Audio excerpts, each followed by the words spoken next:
something I think a lot of people are not super conscious of. It's brought up as a joke a lot, right? But, like, this is scary, right? Like, they literally make Vasaraga, he looks scary in this stance. I know that sounds dumb, like, oh, I'm not scared of a video game character, but, like, an important part of, like, getting good at fighting games is realizing that you are a lot less in control of your reactions than you think you are. The entire goddamn game revolves around conditioning people. They made Voss look scary in stance for a very specific reason. It's like Ludo visual synergy. Is that the most up its own ass thing I've said since I started the channel? When I say that, I mean that the gameplay, Ludo, the gameplay elements and the visual elements synergize together.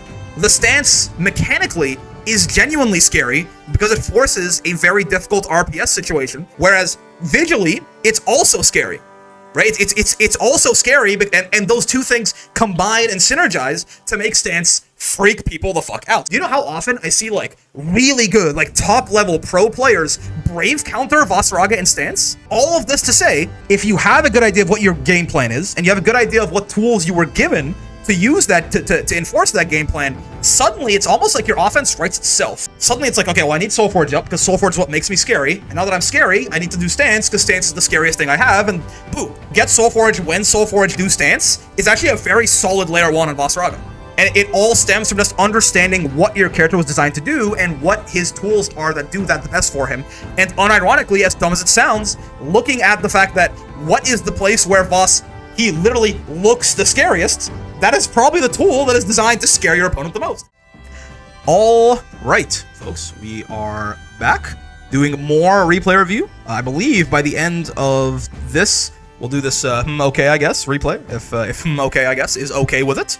They're in the chat right now, I think, or they were, so maybe they can let me know. But if we do this one, then, you know, it's November 11th for me right now. That's November 12th. That's October 12th, so that will be 1 month, which, you know, I'm okay with it, I guess. If you're not, I mean, you're making a joke about your name. Yeah, gotcha. If you're not comfortable, let me know. You haven't marked it as content, okay. If you're fine with it, we'll do it. But yeah, 1 month, right? 1 month backlog. It's a far cry from like 2.5 months, like it was, like, you know, a month ago.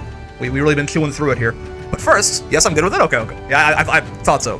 All right. So first, we're gonna do this from Silica right here. Current progress. No real descriptions on it, but I'm just gonna watch it and we'll see anyway. So current progress, recent, current progress, higher rank. Okay. I'm probably just gonna go through this without pausing too much since it is about 11 minutes. Happy 1 month backlog. I'm paused, man. Hopefully, eventually, we'll get it down to where it's like, you know, instead of 1 month. Oh, it's closer to maybe a week, maybe 2 weeks. That'd be pretty fine at that. If I'm 2 weeks behind, I'm kind of chilling at that point.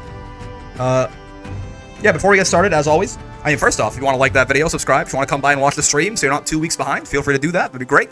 But more importantly, with these replay reviews, as always, before we get started, the big thing is whenever you get hit, whenever you lose your turn. Those are great places if you're watching your own replays and you don't know what to do, right? Those are great places to pause and analyze and try to think about what went wrong and try to also draw patterns between every single time you get hit. Do you get hit in the same way every time? Do you mash on a wake up every time? Because again, if you don't get hit, if you never lose your turn, you will win by default. So if you can minimize those scenarios, that's a good place to start, right? As well, this, I believe, yeah, Silica is on the Jita right here. Talking about aggressor defender, right? Who wants to close in, who wants to stay away, as a general sort of like basic way to look up matchups, to get you just an immediate, quick, simple understanding of like your general game plan and what it should look like. With Jita Grimnir, it's kind of weird because if you can help it, you do just want to stick on Grimnir and not let him get his seals up, but it's usually pretty impractical to do this because Grimnirs will just throw down EX Tornado and then ball, and then his seals are up. And then once his seals are up, of course, Jita is a more defensive style character by default, so that's probably what you want to do at that point.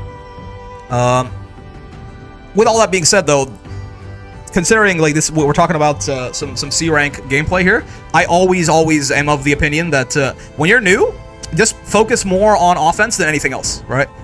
Yes, it's not a well-rounded way. Yes, you'll find yourself developing like maybe some bad habits, but like that's okay. That's inevitable. It's just going to be a much easier thing to focus on and learn, and it's going to really shrink down the network of possibilities, the things you have to learn from like 17 different aspects of the game to how best do I just run at the guy and kill him, right? Deja vu, yeah. I do find myself, if you're here for like every stream, you're going to find that I repeat myself a lot. But at the same time, I put out like 21 videos a week, so I just can't expect everyone to watch everything that I make, right? So like it's gonna, I'm like, you know, I have to assume, like I stream 6 days a week and I put out 21 videos a week. I have to imagine that people are gonna miss some shit, so that's why I do repeat myself. Apologies. I mean, if you're someone who's here all the time, though, I mean, I appreciate it, but apologies. There's also a clearer win condition on offense. Yeah, for sure. It's just simplifying the game for yourself when you first start is a great way to go about things. Okay, sure. I like the Brave counter there, by the way. Doing Brave counter is something that I find like a lot of lower ranked players don't do nearly enough, right? Okay, a little bit of mashing on Wake Up so far. Let's see if that continues. Okay, okay. He did try to throw you there, I think, but he was too early. He didn't quite get the punish, but you had the right idea. You did try to 2M him. You're just a little bit late. Nice, okay, 6-6H, good. You could have gotten more of a conversion there, but it's okay. I think it is still good to, like, once you understand, I'm not going to pause it too much because it is a little bit long, but yeah, like, once you understand the building blocks, combos are basically just like it's Legos that you fit together. So if you know you can go auto combo into Rekka, right, auto combo into who's your captain, then, you know, when you get that 6-6H crumple, right, the dash H crumple right there, and you do auto combo, then you should know, like, oh yeah, auto combo always goes into Rekka, so I will go, you know, I'll do auto combo into Rekka right here, especially, you know, if they're crouching, don't worry too much about that, but you can sort of build a barrier combos, and it makes it a lot easier to remember what you need to be doing at what times, right? Also interesting, this Grimnir is kind of zoning you out with the tornadoes right here. Let's see how if that continues. Good stuff. Yeah, he is minus there. Good, good.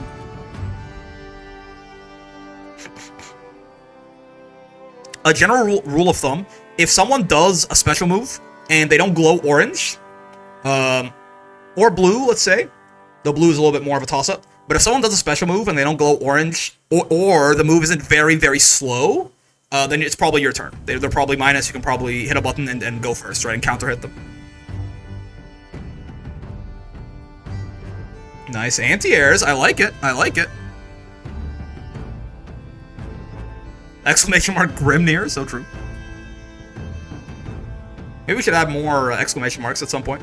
This is the stream titles will get too long, you know. I'll have to start omitting them from the stream title. Okay, so yeah, you have the right idea with the anti-airs, but Grimnir's jump is very floaty, and I think it's kind of messing up your timing. He stays in the air for longer than just about anyone. It's still good, though. Like, it's good that you're attempting it. You say you could be a little bit later. You're actually anti-airing too early, which is not a problem that is usually there. Yeah.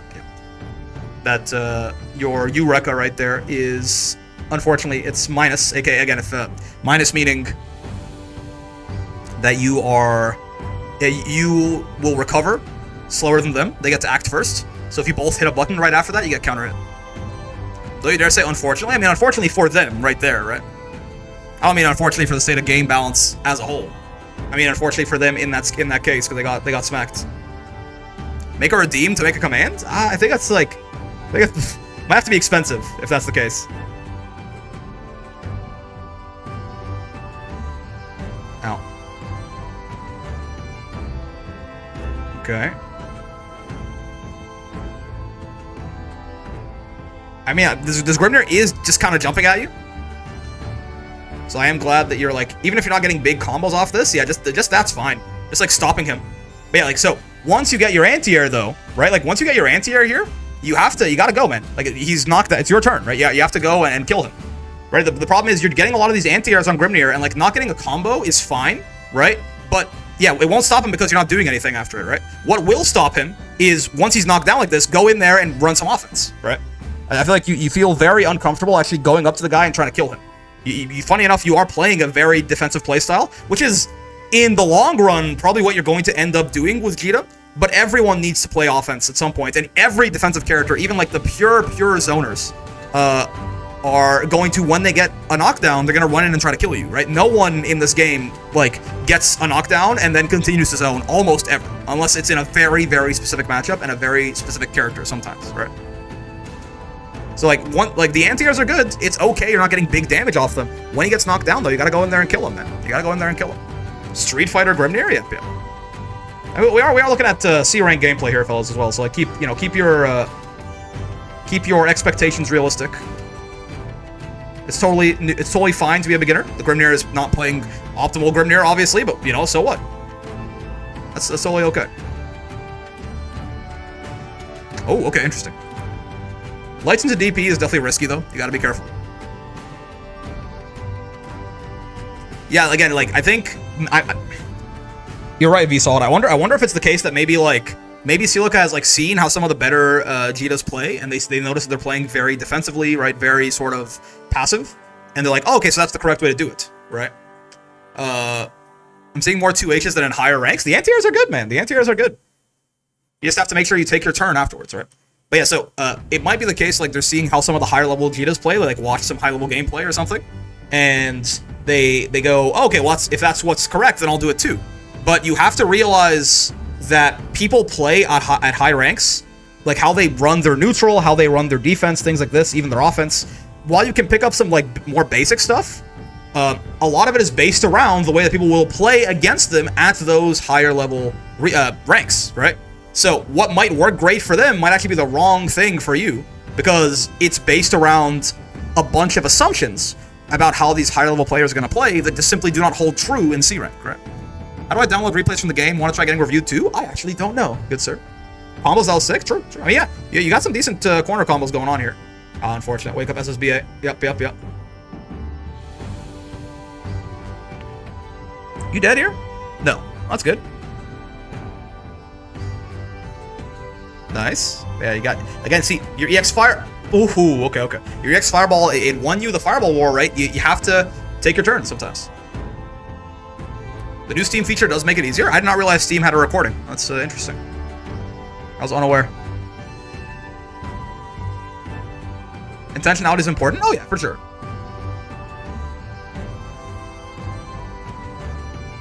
We're just trying to, yeah, we're keeping things a little bit more basic here for sure. That's good. If someone is doing the same thing over and over and over again, chances are it's not real. You can't loop everything infinitely. It was in beta until recently? Oh, that's cool. Yeah, I did not know that Steam had that. Yeah, OBS is free as well. I mean, that's what I use to record all my videos. I'm looking at an OBS window right now. You can use it in a very complex way or a very simple way. Okay. Honestly, I think really the only thing I really want to talk about here, I think, is because you were Brave countering. You could stand to Brave counter even more. It's fine. But like the only real thing is like once DaVinci Resolve is a good free editing software. That's what I use too. Wow. Who's being reviewed? Silica, the Jita. You did, that was fine. But again, I think you need to, when you have an advantage, you have to press the advantage. Even if you want to play defensively like this in even these lower ranks, that's okay, right? That's fine. But defensive play does not mean you play defensively forever. It means you play defensively until you get the hits and punish the opponents for overextending and trying to run in on you, and then you press your advantage once you get that advantage, right? You did the first part great. You played defensively, right? You stayed there. You anti-aired the Grimnir over and over again. That was great. That was very well done. But once you get that anti-air, you have to actually push it. You have to push your advantage. You have to actually start running up to the guy and, like, you know, throwing him or hitting him or, you know, hitting him on his wake up. Doing anything like that is going to be much more advantageous than just like backing up and waiting for him to jump again, because you're not getting that much damage off the 2H. And if you mess up the 2H and he gets a full jump in combo, then he gets way more damage there than you get for 2H, because your 2H combos aren't like down yet. That part's fine. It's okay to not have an optimized anti-air combo right now, right? But it's important to realize that, like, once you hit a 2H, it's like it's your chance. Go in, kill them, right? And if you want to learn about, you know, how to actually run that offense once you're there, right? I have a couple of videos on that. I've talked about it in a lot of different replay reviews, right? But the general idea is certainly just like, you know, dash L or close L into, you know, either another close L or a close H, or into a throw, or into like a run up and a back dash even, or run up and a jump if you, to bait them trying to throw tech, right? Okay, so this is against an Uno. Funny enough, this is probably like this is more so. So you were playing pretty passively against the Grimnir, and it kind of worked out okay. This is a character you probably do have to, like, you're gonna have to, you know, run the hands with this fella, because if you just try and play defensively and stay at full screen, he's just gonna beat you straight up, right? You cannot fight this guy. Like, this is a matchup where Jita naturally actually is the aggressor, right? That thing is punishable. Yeah, that's good. Nice, good interrupt. I'm not gonna worry too much about like character-specific frame data right now, outside like general guidelines though. I think it's not really that important to learn in S rank. Oh, okay. You're trying to 2H there, but you're a little bit too slow. That's fine. Ow. Yeah, unfortunately, your U fireball goes nowhere. His does not. It goes very much somewhere. Yeah. So again, general rule of thumb, if someone glows orange, this is gonna lead you astray sometimes, okay? But you can learn the exceptions to this rule later. But if someone glows orange and does something, just let them do it, right? Don't just assume they're plus. I know some of you are saying like, well, what about this? What about this? What about this? Usually, if something is orange, or if something had a big startup and was a special move, right? Just let them do it for now. When you learn specific frame data, go for it. But right now, if something is really big and slow and you don't interrupt it, or if something, unless it's a reversal, I guess that's you seem to understand that already. But if something is big and slow and you don't interrupt it, or if something glows orange, leave them alone. Assume that's still their turn and you have to keep blocking. With Uno, it's usually true, but we saw an example like that one's always plus. Yeah, we saw an example with Uno that's not the case, just now. But even if you let them get away with something that's actually your turn, it puts it on cooldown at least. They can't spam it forever. So I think it's a good rule of thumb. If something's orange, just leave it alone until you are much more confident with like the individual frame data of different characters. These titles, man, it's great. No. Okay. Again, your combos are fine. Your combo, that's a lot of damage you just did to that man right there. It was very well done. I think you're getting hit by this though. I don't think. Oh wait, no, you were blocking. They're goated. Oh, they need to pause to be like, yeah, I blocked that shit. You see that? That's right. Yeah, I blocked that shit. Take it in real quick. That's unfortunate. Little back throw and sit in. Oh baby, I didn't block high on wake up right there. Again, you can stay into Brave counter even more, to be completely real with you. Yeah, okay. I usually tell new/lower ranked players just to get really comfortable with the idea of just blocking for a while. Also true, yeah, it's pretty good in general. Like, yeah, it's better certainly when you're new to block something to keep blocking when it was actually your turn, than to try and take a turn back that does not exist. Since again, you're probably most new players, and most players in general, honestly, are probably inclined to want to block less, but actually blocking is real good in this game, so. Don't crush on Brave counter, but it's busted and you should use it. Yeah, I mean, you should use it more than you currently are. Try not to use it for literally everything, but it's definitely still good. You should be using it more than you are right now. Once you see how long you don't die after blocking, it feels better. Yeah. Okay.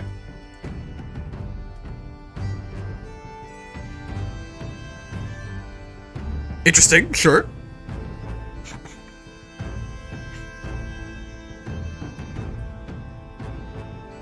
Use BC, especially against projectiles, on block, smile. Oh no. Don't listen to him. He's lying. He's corrupting the youth. I like this, like, you're running this offense from like sort of this middle distance. That's pretty good for Jita as well. Don't be afraid. You do have to learn how to get, down and dirty in their face too, though, right? You gotta know how to do it, so you can't just avoid it. I think intuitively people understand that when people run up to throw you, it's a clear chance to take your turn back.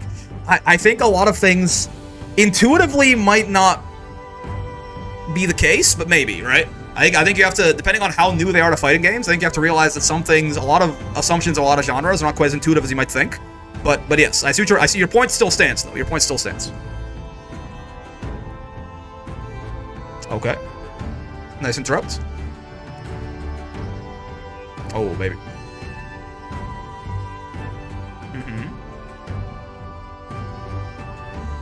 Whoa, really? I guess that makes sense. I didn't realize you could do that. And so, as a general rule of thumb, if you see someone doing a move and they don't glow orange, doing like a special move, right? And they don't glow orange, and the move wasn't very slow, it's probably like slow to start up. It's probably your turn, right? Like those spins are not plus, man. If he doesn't glow orange and it didn't take a long time to start up, it's probably your turn. Blue is a bit of a maybe save blue for now too. Maybe just respect blue as is right now. Okay. Yeah, you can't play defensively against Uno like this. He's just gonna kill you, right? This distance is simply just not good for you. Spot dodging. Okay, spot dodging the fireballs is good though. I do like that. I do like that. Like the spot dodging on the fireballs is what you're supposed to be doing for sure. Yeah, okay. So I think we can talk about, like, as a summary, we kind of already went over everything, right? But one, playing defensively is fine. I would probably recommend learning more offense, even if you are then going to still just play defensively anyway. But learning some offense is going to be very important for you, like learning how to actually run pressure. And it doesn't have to be anything super complicated right now. Right now, you can even just, like, switching between, Certain moves are plus on block, again, aka meaning if someone blocks them, you can act before they can act. So if they block that move and you both hit your fastest button, you'll counter hit them. You'll hit them before they hit you. So right now you can even just as simple as like either do universally pretty much everyone's close L, right? So the your close light or your 6XL, your dash L. Those two are plus. Have those be like the cornerstones, the starters of your offense, and off of those, either walk up and throw someone or hit them, right? Immediately after the plus frame, like do like, far M or close M or something like that, right? Universally, do one of those two things. That's gonna probably take you a long way in this rank, and do more of the hitting them than the throwing them, right? There's more layers to that, but don't worry about it too much right now. That's a solid baseline for now. And you have to actually take that offense when you get the chance to. When you anti-air that Grimnir, you have to run up and kill him. You don't just sit there and wait for him to jump again, right? It is actually a pretty favored situation if he's knocked down and you just run up to him and you do that little close L, right? The other thing is probably Brave Counter a little bit more. And again, some characters you just can't play defensively against, like with this Uno here, right? And then the last thing we talked about already is like, when in doubt, if you're not sure if it's your turn, then just keep blocking. It's better to let a turn go that you could have taken than to try and take a turn that does not exist. As a rule of thumb for when you should be in doubt, again, if it's orange, let it go. If it's blue, let it go. That's not always true, obviously. In fact, sometimes it's very not true, but for now. If it's orange, let it go. If it's blue, let it go. If it's neither of those things, they don't glow orange or blue when the special move happens, and it wasn't very slow, there are some like, M or L special moves that like are really big and slow, and if you block them, let it go. But if it wasn't any of those three, then it's your turn. Otherwise, you'll learn exceptions as you go. That's like a decent, quick little framework to just start with, right? And in general, again, orange, let it go, please get command grab by Belial. Well, yeah, I mean, again, you will learn exceptions with time, right? But that's a decent framework to start out with, and you'll learn exceptions as you go. And again, it's better to block even when you don't have to than to mash when you should be blocking. Right now, to learn habits, that is a much better habit to learn in general, right? So don't worry about it too much. All right, let's do okay, I guess, right here, next. So this is Vasaraga player here. Yo, finally a character I can actually talk about some details with too. Okay. I usually do keep things very fundamental and high level for that reason, but this is a character that I play. Cool. I'd like to get critique on. First set here I was played about an hour ago, and I've noticed plenty of habits I should fix, but I need to get more comfortable putting myself out here and asking for advice on my gameplay. Any criticism is appreciated. Okay, cool. So let's see this. Vasaraga versus Jita. Interesting. Okay. I will say I match a lot this set. Okay, I'll somewhat try and keep that out of my mouth then, if you already understand that's a problem. But again, probably, I mean, this is about a month ago, so probably a lot of what I'm gonna say you may have already learned since then. Yeah, exclamation mark Discord there if you want to join. It's a great place. So, be nice. I want you to tune that in Minecraft. Sorry, but yeah. So, quick overview with this matchup, but with Vasaraga in general, is Voss is kind of like Grimnir, and I know this. Give me a second, okay? In the sense that you are a pretty defensive character until you can. By the way, you can play Voss reactive the entire time. There's nothing wrong with that at all. But the only time where it's even viable to try and like rush people down or walk them down is once you have Soulforge, right? You gotta play defensive, you gotta try and keep your distance, use your big buttons, all your buttons lead to knockdowns, or just otherwise lead to specials that give you knockdowns, or otherwise push people so far away from you. Like if you land like a raw far H from this distance, you can just cancel into Soulforge and you're probably fine, right? Mine isn't the best, I mostly run casuals in my region's Discord, true. Voss is like Grimnir, Voss has seals on the skip neutral, yeah, give me a second, okay? I mean in the sense that they both are very defensive till they get their win condition up, right? So, playing a bit more of a defensive game until you get your Soulforge up isn't bad here. Doing it right away is risky, but sure. Okay, and battalions right away, sure. I do have some JM action. Okay. Don't be afraid to, we'll talk about it in a second, actually. I was gonna say, don't be afraid to use stance from mid-range, even without armor, right? Okay, sure. Your plus there. Oh, the cheeks! Alright, interesting. Owie. Good tech. A little bit of mashing, as you mentioned. Yep. I will say that the general guideline for the mashing, though, is like, if you ever just feel like, hey, I don't want to block anymore, at least, Brave Counter or do something. It's probably going to be a little bit easier for you than, a little bit more reliable anyways than mashing, right? Air armored charge. Yeah, doing your 5U round start is probably not a good idea, but people will start punishing you for that once they catch on. Yeah, be careful of using your charged heavies like this too. Like they have their place, but they eat up your armor, and it's super duper important for you to keep that armor. Oh, okay, yeah. Sure. This is Suna you're fighting, by the way, which is cool. Mashing on Voss, let them cook. Mayhaps. Like the jumps over the fireballs. Far H into light battalions is a great like default pressure string to get used to, for sure. I like it.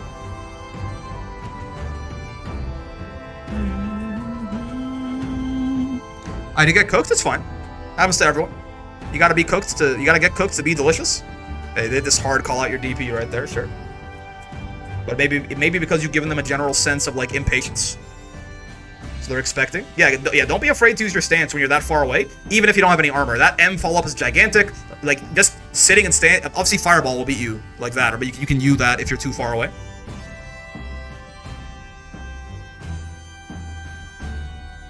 But it's like, you know, when you're in range of your stance follow-up options and they're out of range of everything else, then... Ever say that cooked line again? I liked it. I mean, unfortunately, so far... I know you said you mash a lot. So far, that definitely is the biggest problem here, right? One of the problems with Vasaraga is that you are, unfortunately, going to get put on defense a lot because you are big and slow, and your defense is bad, but you have to so you have to supplement it yourself, right? You can't have bad defense and play Vasaraga. You know what I mean? Like, motherfuckers be called James, and it's only one dude. You know, like, what's going on there? Like, pick a struggle. You can't have bad defense and play Vasaraga. You have to supplement Vasaraga. You can have bad offense and play Vasaraga because he'll carry you in that department, right? His offense is terrifying. But if you're gonna play Voss, you have to carry his shit-ass defense with your patience. So if you're mashing on Vasaraga, it's just not gonna go well. Because the buttons that you have available to you to mash are just horrendous. You gotta learn some patience. Like right now, I know you said like, you know, that you called it out, but so far that's definitely the biggest problem. Oh, by the way, in like non-EX stance, this is straight up punishable. This is -10. The Jita didn't know that. I don't know if their far H would have reached you. Maybe from that spacing you were okay. But in general, I would say don't do the M follow-up like that unless you're in EX stance. Or unless it's far enough away that you're safe anyway, but don't do it up close unless you're in EX stance. You gotta get dusted to be fast. So true. You gotta get dusted to be spotless. Nice, okay. Like the command grab. Oh, 2H, sure. A little ambitious. Tried to brave counter that, I think, but they just didn't continue the Rekka. That's good. See, from those distance, yeah, that's good. Don't be afraid to use your... Yeah, so here's the thing, right? At this point, your win con is, like, totally shifted. I would almost... So, Voss is really scary when he's like this, because... Jita, like, almost can't do anything about you hitting 2-2H right here. She's on chip. If she DPs, I guess she can DP, like, literally on a read, and if you don't react in time, but you can, like, because of the armor slowdown, if they DP here, you can react and you follow up and kill them, probably, or at the very least, tank the DP and then punish them when they land. Like, she's... When you have someone in chip as Voss, and you're this close, just 2-2H, just hit stance H, they're almost certainly dead. If they reversal super, you follow up, they're dead. If they jump, L follow up, they're dead, right? So, and they might even have time to jump. They might not even have time to jump from this close, right? So like, when you have this chip situation, the steppers do chip, right? So do not be afraid. So now you used your Soul Forge up. Before that, you had it. When you have Soul Forge and they're on chip like that, it's like damn near checkmate. It's not checkmate, but it's real close. It's real close. Gotta get dusted to get to be looped. Insert exert JD. So true. So true. The name of our glorious anime information site. Yeah, run a command grab. I like the idea there.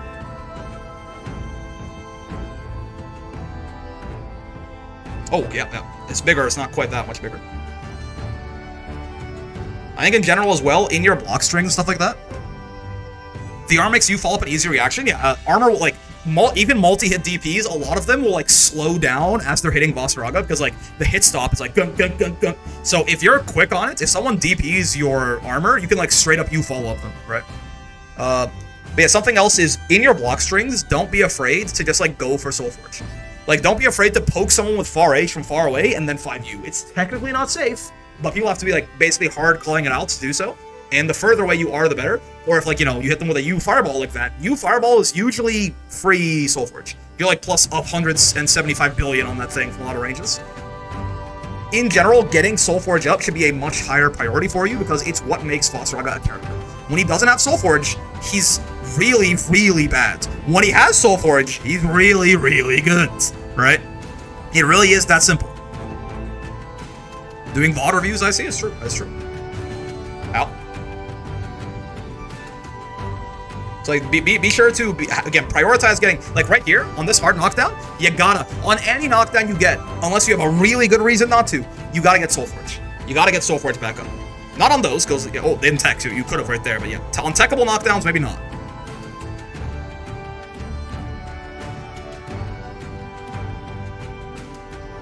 If they're being too passive, oh, okay. I was like, if they're being too passive from like that full screen like that, also just 5U, right?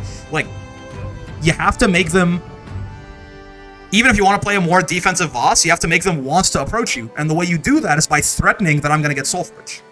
I think the Soulforge I go for is for on longer distance knockdowns. On any knockdown, on any hard knockdown, or in long distance. Sure, but even in this example, right, you're kind of just like poking at them back and forth here. They're being really patient here. They do SBAU, but like they're just kind of sitting there doing not too much. Dude, like you whiff an entire 2U, they don't do anything here, right? 5U. You have to like threaten, like, hey, if you just sit there, I'm gonna Soulforge, and Soulforge is horrible for you because it makes Voss really strong. So then they're gonna be like, fuck, I don't want to get Soulforge. So they'll start running at you, and that's when you can do all your like reactive Vasaraga armor nonsense or whatever, right? You have to force them to get close to you. At close range, I still don't know what's best to do for close range knockdowns. Usually get Soulforge, unironically, right? Like a lot of Vasaraga's knockdowns are mathematically constructed in such a way that he can get Soulforge. Let me show you this real quick. Let me go to Dust Loop real fast. Dust Loop Vasaraga. I'll pull this up on the main screen here too. Give me a second. A lot of his knockdowns are like basically strategically constructed to give you Soulforge, right? So let's look here for example. Actually, what I'm not sure about. Yeah, so see, like even this, like 2U, for example, plus 52, right? Soulforge is a 40 frame animation. Let's keep that in mind. Total, right? Soulforge is 40 frames, right? 21 plus 3 plus 17, it's 41 frames. So 2U is designed, it's plus 52. It's like mathematically designed so you can get Soulforge and still get pressure, right? Both of your throws are this way too. Normal moves. Let's see, where is it? Isn't it supposed to be here? Am I stupid? Unique action? Universal mechanics, yeah. Ground throw, right? Plus 44 or plus 53. Again, both of these are shorter than Soulforge. They're all designed to let you Soulforge up and still get pressure. I don't know, man. Like, what's like battalions on hit? I don't think it's quite. I think battalions is like plus 21. It's a little bit different, but like, yeah, plus 22. Still though, a lot of your moves are like tailor-made so that when you land them on people, you get Soulforge. What about like Instinction here? Why is it so weird, by the way? Am I too zoomed in? Oh, I am. There you go. Instinction, for example, is plus 48. Knockdown, right? Knockdown plus 48. Again, smaller than Soulforge. Almost all of Vasaraga's knockdown tools are designed mathematically in their frame data so that you can safely Soulforge after no matter how close you are, because simply they are knocked down for longer than Soulforge takes to get active, right? So if you get any sort of hit on someone as Voss, you can pretty much always convert it into Soulforge in some way or another, and that should be your top priority until not so far, if I remember correctly. Even in the corner though, even like if you got Fireball and you don't convert off it, it's just like Fireball in the corner, they're still knocked down enough you can just Soulforge if they're right in your face. You'll still be plus when they get up, right? So it should be your top priority unless you already have Soulforge, basically. On any hit you get, on any knockdown you get, the number one idea should be, how do I convert this into Soulforge? Or, I already have Soulforge, okay, how do I convert this into damage or better Oki or whatever, right? Or if you can kill them, then sure, but it's obviously killing your opponent always takes precedence, but especially in this game where there is no round-to-round resource carryover. Sure. Yeah, you're a little bit too confident in that command grab range, too. It's big. It's not that big. I love kill. I mean, do you mean kill Vens? That one dude? The homie even? Oh, God. Interesting. JH close H, sure. That's a pretty good conversion. That's a lot of damage. Oh, that's a lot of damage. Goddamn. And good old Vasaraga, man. Yep. Interesting. When you have Soulforge like this as well, so we talked about getting Soulforge. Once you have Soulforge, there's very little reason to not just like, you know, stance RPS the shit out of the person, right? Like they block that 2L, cancel 2L into 2-2H or even 2-2L, right? Just like go into stance, and then you're just like, you're sitting there in front of them as Vaseraga. They're in the corner. If they guess wrong, they take so much damage, and they can't BC you, and they can't mash on you, and they can't reversal super you. They have to fucking guess, right? So when you have Soul Forge, do not be afraid. You should not be afraid right here. Commanding's forcing them to do something, yeah. And again, it's not just forcing them to do something. It's forcing them to play. It's forcing them to play a game of RPS that is just so disgustingly in your favor, right? As like the Soul Forge RPS, like Soul Forge stance RPS with Vaseraga is. Don't be afraid as a default when you have Soul Forge and you're close and you have someone in the corner like this to just like hit like 4L or 2L or something when they block it. Immediate Soul Forge. Right in their face. Sorry, not immediate Soul Forge, immediate, I guess it's called Savage Rampage, I think. But immediate stance, right? Immediate steppers right into their face. Do something, motherfucker. And if you don't do something for long enough, command grab. Right? And then it resets back into itself. Ow, sure. Nice. Run up Fireball. I imagine you probably meant to do something else right there, but it's fine. Ow.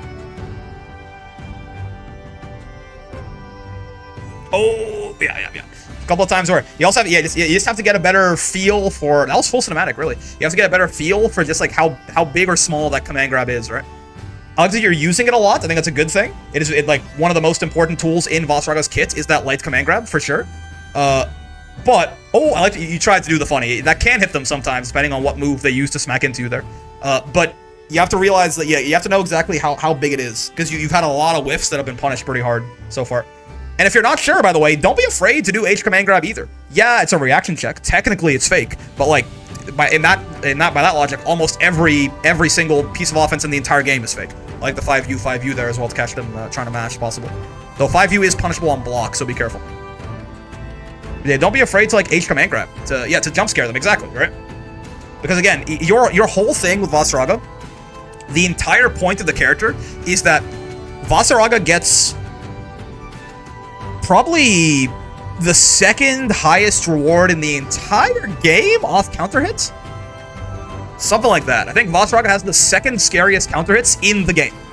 So, to get those counter hits though, why is H-grab fake? Because it's reactable technically. So like, if you're fighting like a robot, they never get, there is no guess there. They can react and always punish you in theory. But like, I say fake, I'm wrong when I say that, because almost everything in this game is reactable. It's about mental stack. But yeah, so who has the first? Abel. Oh yeah, it's Abel for sure. It's definitely Abel. It's pretty close though. Like Vasaraga's optimals do actually about as much damage as Abel's, but Abel's just do more on average, right? Anyway. My ass can't react yet. So, what was I talking about before? Oh yeah, so your whole idea with Vaseraga, like the general gameplay should center everything around, is that your character is terrifying if you get people being jumpy. If you get them mashing, you get them jumping. You are essentially a half grappler, big body archetype. We were talking about the fairy earlier, and we said how zoners are designed to annoy people. And I'm not saying that as an insult. Like, literally, your character design, every archetype is meant to instill a certain emotion in the opponent, and zoners is annoyance. It's not an insult, it's real. That's your character design. With grapplers, or with big bodies like this, it's fear. And then bro, Vasaraga's U command grab, he literally says, no defense against fear. He's telling you what you need to do, right? You have to make your opponent afraid of you. And the way you make them afraid of you is by using your options that punish them for down backing. Once they don't want to down back anymore though, right? Suddenly it's like, oh, you jumped? L stance follow up, 8,000 damage. Oh, you mashed? Counter hit H follow up, 12,000 damage. So your whole idea with Vaseraga should center around this. How do I freak my opponent the fuck out as much as I can? Funny enough, H grab being reactable is actually almost better for this, because the fact that it puts something in their hands they can do, and they can't just go like, well, I guess wrong, is almost good, because it makes them ready to try and react, and like, oh, they see, oh, and they just like jump, and then you kill them, right? So more H grab, L grab is good, but make sure that you use it at like spaces where it works. And again, like have your entire game plan rely around how do I freak my opponent out the most I possibly can. And again, that goes back to what I was saying earlier of like, if you have someone in the corner, stance. They like, this is something I think a lot of people are not super conscious of. It's brought up as a joke a lot, right? But like, call me crazy, call me whatever. This is scary, right? Like they literally make Vasaraga, he looks scary in this stance. That's not meaningless, right? Like they made him look scary when he does this. I know that sounds dumb, like, oh, I'm not scared of a video game character, but like it's all when an important part of like getting good at fighting games is realizing that you are a lot less in control of your reactions than you think you are. The entire goddamn game revolves around conditioning people, which means getting them to do things against their will, right? You are a lot less in control of how you react to things than you think you are, and learning that is important, right? They made Voss look scary in stance for a very specific reason. It's because this is a scary move. It's like Ludo visual synergy. Is that the most up its own ass thing I've said since I started the channel? I think so. Is Ludo visual synergy the dumbest shit I've like? Wow. Okay.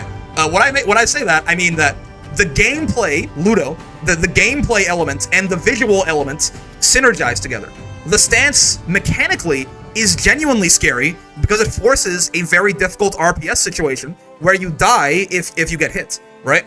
Whereas visually, it's also scary, right? It's also scary, and those two things combine and synergize to make stance freak people the fuck out. The amount of times, do you know how often I see like really good, like top level pro players brave counter Vasaraga in stance?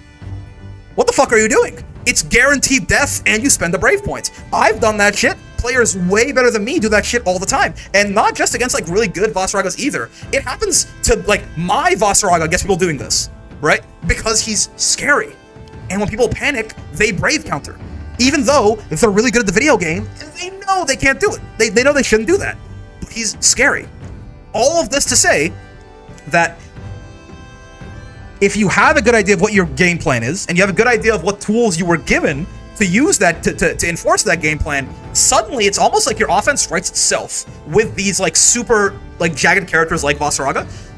Suddenly it's like, okay, well, I need Soulforge up because Soulforge is what makes me scary. And now that I'm scary, I need to do stance because stance is the scariest thing I have, and boom, right? That's like, get Soulforge when Soulforge do stance is actually a very solid layer 1 on Vasaraga. And it all stems from just understanding what your character was designed to do and what his tools are that do that the best for him. And unironically, as dumb as it sounds, looking at the fact that what is the place where Voss, he literally looks the scariest, that is probably the tool that is designed to scare your opponent the most. And guess what? It's 2-2. It's stance. It's Savage Rampage, right? They gave him that little fucking thing coming out of his eye, and he goes doom, doom, doom, doom. Like, it's also the audio design. It's the audio design. Like, how many times have you seen someone? Hold on. It's like a meme, right? But it's very real, right? Like the Vasaraga walking at you thing, right? Like.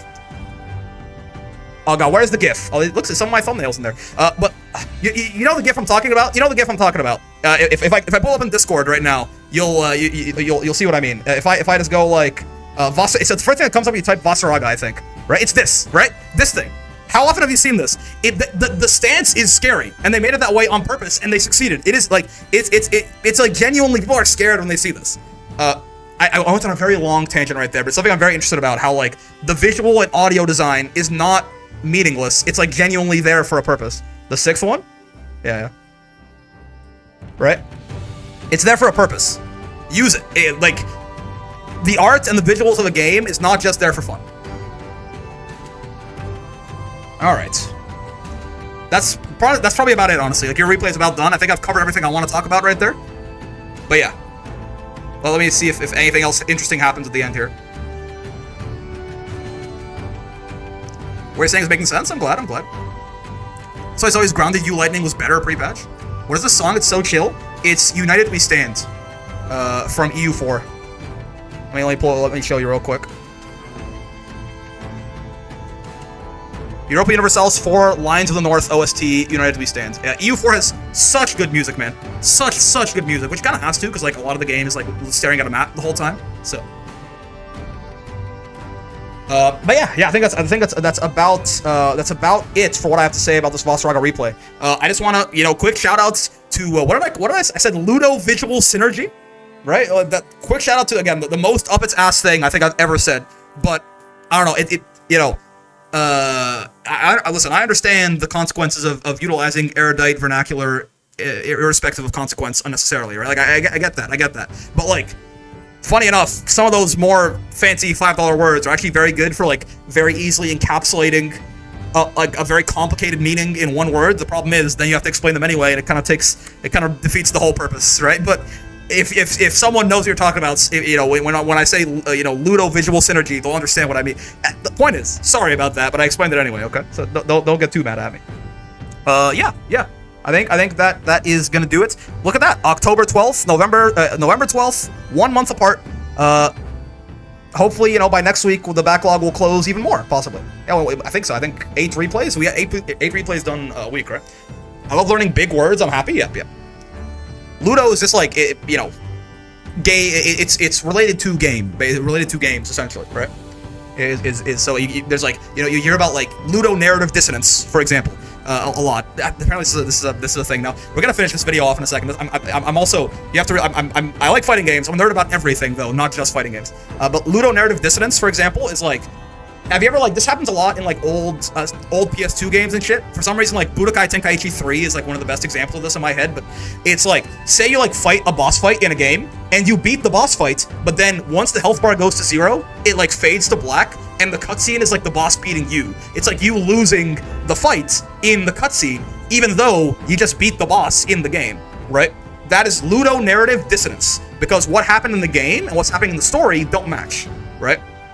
Ludo game narrative, everyone knows narrative dissonance. Again, not matching up, right? Ludo narrative dissonance. So you kind of like, once you know those pieces, you can basically do anything, right? You just described fighting Belial and winning. Yeah, so like, when I make the joke of like I'm playing Eustace and it feels like, even though I'm winning all my games, not all my games, even if I am winning all my games, I'm like, it felt like I was losing the whole time. That's like, I don't even know. That's like Ludo pathological dissonance. Like what I'm experiencing and what I'm feeling are different. The point being, words are fun. I like linguistics. I'm bad at them, but like, I like learning about them anyway. And that's gonna do it for the replay review, man. What the fuck am I talking about? Let's play some goddamn Potemkin. Real quick, let me send the VOD watchers on their way. Hello, VOD watchers. Hi, how's it going? Hope you had a good time with the video. I don't know, man. I guess hope maybe some of you learned a new word today, so that's cool, I suppose. But yeah, if you like the video, any kind of like subscribes, comments, bells, all that good stuff helps out a lot. I also stream every day from 5 p.m. to 9 p.m. Eastern. Except for Fridays, so come by and hang out on Twitch or YouTube. I also have a Discord if you want to come by and join us there too. You're looking at it right here. If you want to post replays, it's a great place to do so. If you just want to like hang out, get some matches or whatever, also great. Just if you do join, be nice or I'll shoot you in the head in Minecraft! Discord if you're in the chat and you're not there yet. But yeah, most importantly, hope you had a, be nice or I'll shoot you. I mentioned that, yes, in Minecraft. Most importantly, hope you had a good time hanging out today as always. I know I sure did. Fun replay review. Talked about Ludo visual synergy. Didn't think that was going to happen today, but here we are. Yeah. Having a lot of fun with Grand Blue. Going to be a lot more coming your way, and until then, I will see you in the next one. Peace.